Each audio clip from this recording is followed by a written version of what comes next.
नमस्कार, आप देख रहे हैं एसपीडी न्यूज। दिन भर की ताज़ा खबरों के लिए अभी सब्सक्राइब करें एसपीडी न्यूज और खबरों में आगे बढ़ने से पहले वीडियो को लाइक जरूर से करें। और इसी के साथ आज की पहली बड़ी खबर कि 28 मार्च और 29 मार्च को रहेगा भारत बंद, इसका आप पर भी होगा असर। मन की बात में पीएम मोदी ने कहा, भारत में बनी चीजों की मांग बढ़ रही है। गरीबों को मोदी सरकार की बड़ी सौगात, 80 करोड़ से अधिक लोगों को 6 महीने तक मिलेगा मुफ्त अनाज। आज मुख्यमंत्री पद की शपथ लेंगे प्रमोद सावंत, पीएम मोदी और राजनाथ सिंह भी होंगे समारोह में शामिल। यूपी की राज्यपाल आनंदीबेन पटेल ने कहा कि मोदी योगी की जोड़ी कोई नहीं तोड़ सकता। खत्म होने वाला है 11वीं किस्त का इंतजार, अब अप्रैल के पहले हफ्ते में आएगा पैसा। मायावती ने बीजेपी पर साधा निशाना, बोली मैं राष्ट्रपति पद का प्रस्ताव कभी स्वीकार नहीं करूंगी। मध्य प्रदेश में मुख्यमंत्री कन्या विवाह योजना के तहत अब मिलेंगे 55,000 रुपए। वाराणसी से गोरखपुर के बीच में शुरू हुई विमान सेवा, सीएम योगी ने किया वर्चुअल शुभारंभ।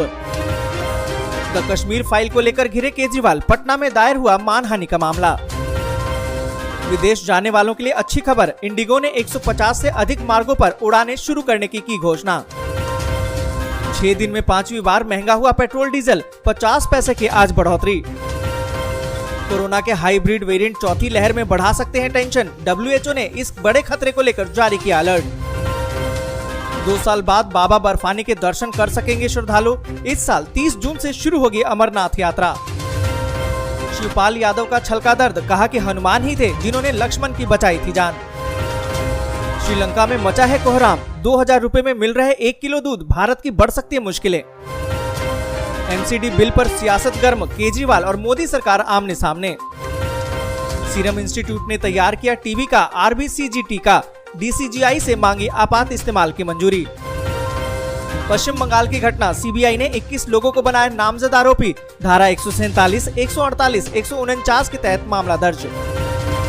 पीवीआर और आइनॉक्स ने किया विलय का ऐलान, मल्टीप्लेक्स उद्योग में आएगा बड़ा बदलाव। बिहार के सीएम नीतीश कुमार के साथ हो गई बड़ी घटना, पटना का वीडियो वायरल।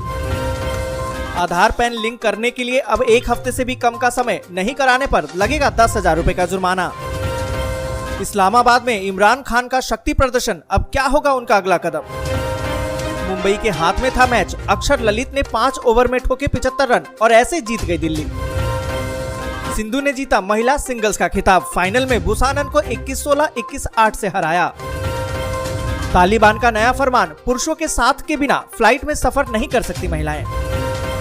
देश भर में खुलेंगे 21 नए सैनिक स्कूल, मई से होगी नए सत्र की शुरुआत, रक्षा मंत्रालय ने दी मंजूरी।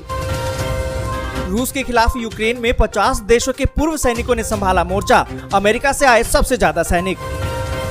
पुतिन को लेकर बाइडेन के बयान पर बढ़ा तनाव, जेलेंस्की बोले पश्चिमी देशों में साहस की कमी। शहर के शहर मलबे में तब्दील, खार्किव न्यूक्लियर प्लांट पर फिर हुआ हमला। जीवित रहने के लिए भोजन और पानी के लिए हाथापाई करना पड़ रहा है, यूक्रेन के राष्ट्रपति जेलेंस्की ने दिया बड़ा बयान।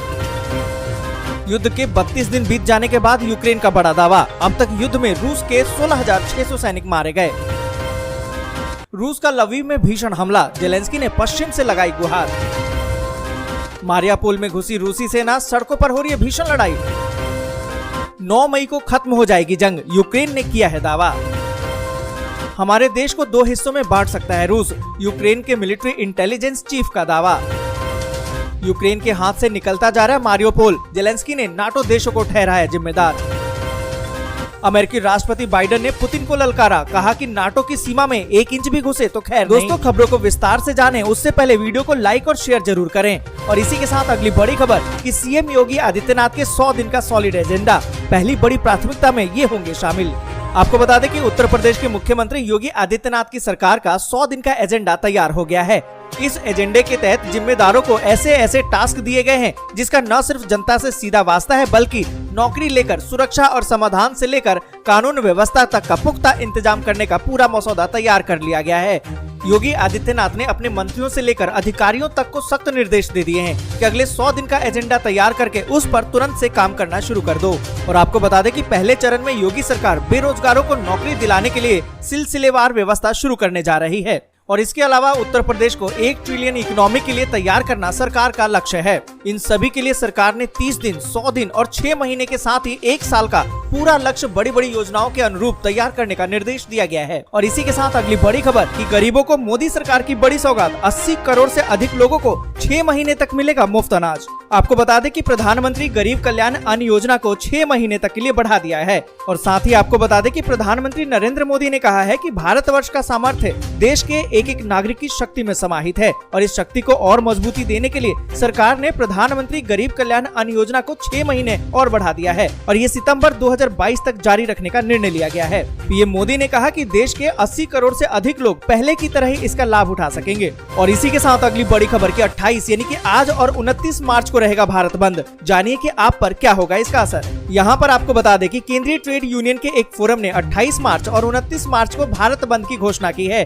भारत बंद का आह्वान मोदी सरकार की उन नीतियों के खिलाफ किया जा रहा है जिनसे कर्मचारी, किसान और आम जनता प्रभावित हो रही है। और साथ ही आपको बता दें कि अखिल भारतीय बैंक कर्मचारी संघ ने फेसबुक पर लिखकर बयान दिया है कि बैंकिंग सेक्टर भी इस हड़ताल में शामिल होगा। आपको बता दें कि इस 2 दिन के हड़ताल में रोडवेज, ट्रांसपोर्ट और बिजली विभाग के कर्मचारी शामिल हो सकते हैं। और साथ ही आपको बता दें कि बैंकिंग और इंश्योरेंस सहित फाइनेंशियल सेक्टर भी इस हड़ताल का समर्थन कर रहे हैं। वहीं कोयला, इस्पात, तेल, टेलीकॉम, पोस्टल, इनकम टैक्स, तांबा, बैंक, बीमा क्षेत्र, ये सभी यूनियन भी हड़ताल में शामिल होंगे। साथ ही आपको बता दें कि रेलवे और रक्षा क्षेत्र के यूनियन भी देश भर में सैकड़ों जगह हड़ताल का समर्थन करेंगे। ऐसे में आपको बता दें कि एसबीआई का कहना है कि हड़ताल के कारण बैंकिंग सेवाएं प्रभावित हो सकती हैं। हालांकि अपनी शाखाओं और ऑफिस में सामान्य कामकाज सुनिश्चित करने के लिए व्यवस्था की गई है। और इसी के साथ अगली बड़ी खबर की खत्म होने वाला है 11वीं किस्त का इंतजार। यहाँ जाने कि कब किसानों के खाते में आएगा पैसा।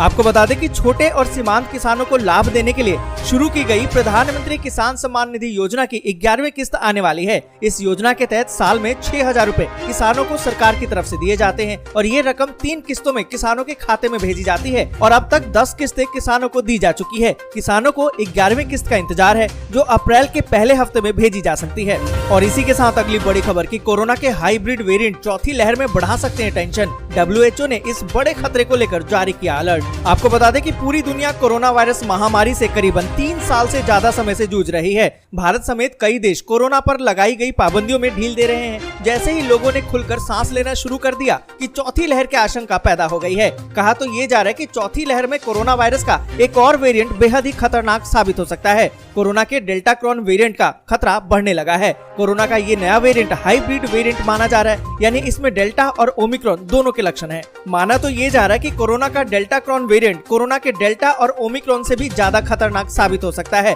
इसको लेकर विश्व स्वास्थ्य संगठन यानी कि WHO ने भी अलर्ट जारी कर दिया है। ऐसे में आपको बता दें कि WHO ने आगाह किया है ये यूरोप के कई देशों में फैल रहा है। WHO का कहना है कि कोरोना के इस वेरिएंट में इंसानों में बाकी के वेरिएंट्स के मुकाबले तेजी से फैलने की संभावना। दोस्तों आज के लिए बस यहीं तक। वीडियो आपको अच्छी लगी हो तो लाइक और शेयर जरूर कर दें। अगर अभी तक आपने चैनल को सब्सक्राइब नहीं किया है तो सब्सक्राइब जरूर से कर लें।